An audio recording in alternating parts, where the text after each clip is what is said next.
skoraj 2000 let zgodovine v osrednjem delu Vipavske doline na 106 metrih nadmorske višine. Spoznaj Ajdovščino. Če želiš izvedeti, kateri za Slovenijo ključen dogodek se je tukaj zgodil pred manj kot 100 leti, si video poglej do konca. Smo pri rimski utrdbi Castra v Ajdovščini. Rimljani so ob cesti med Akvilejo in Emono postavili vojaški tabor. Rimljani so začeli graditi nekje okrog leta 270. Gre za pozno rimsko trdnjavo, ki je bila nekoč del obrambnega sistema. Poimenovali pa so jo Castra ad fluvium frigidum, oziroma utrdba ob mrzli reki. Zakaj?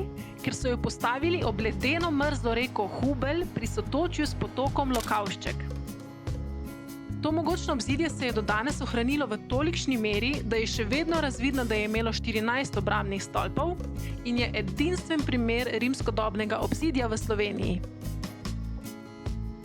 Morda je eden najbolj znamenitih zgodovinskih dogodkov v okolici Ajdovščine bitka pri mrzli reki, ki je potekala leta 394 med rimskim cesarjem Teodozijem, ki je bil krščanske vere, in poganskim upornikom Evgenijem.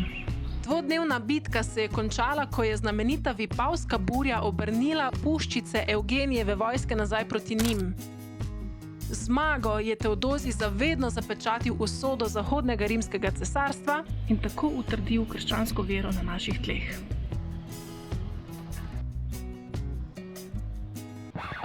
Prestavimo se dobrih 50 let naprej v leto 451. Takrat je naselje med svojim pohodom v Italijo porušil zloglasni hunski vojskovodja Atila.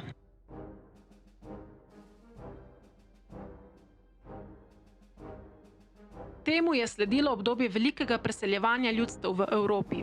Preko doline so se preseljevali Huni, vzhodni Goti in Langobardi, na koncu pa še južni Slovani, ki so tukaj tudi ostali. Pa še ena zgodovinska pripovedka.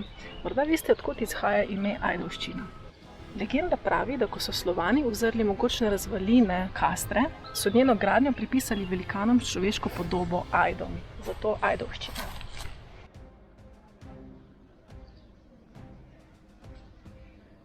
Ajdovščina se je dolga stoletja razvijala izključno znotraj obzidja, kjer je nastajalo značilno srednjeveško mesto. Na žalost se je z novimi gradnjami uničevala prvotna utrdba.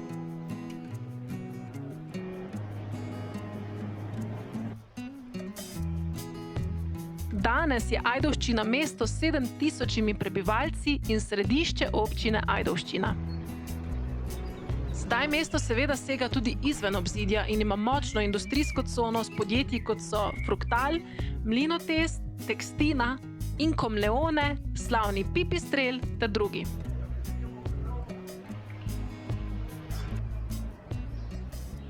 Zdaj pa se premaknimo v še novejšo zgodovino.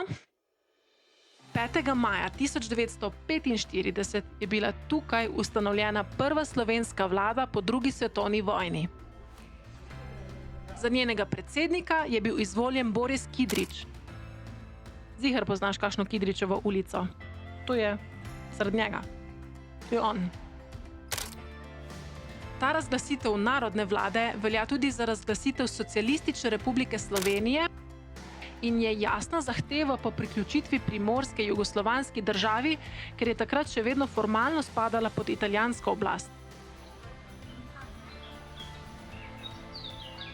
Ajdovščina zato še danes slavi svoj praznik 5. maja v spomin ustanovitve narodne vlade Slovenije, osvoboditve izpod fašizma in priključitve Primorske Sloveniji.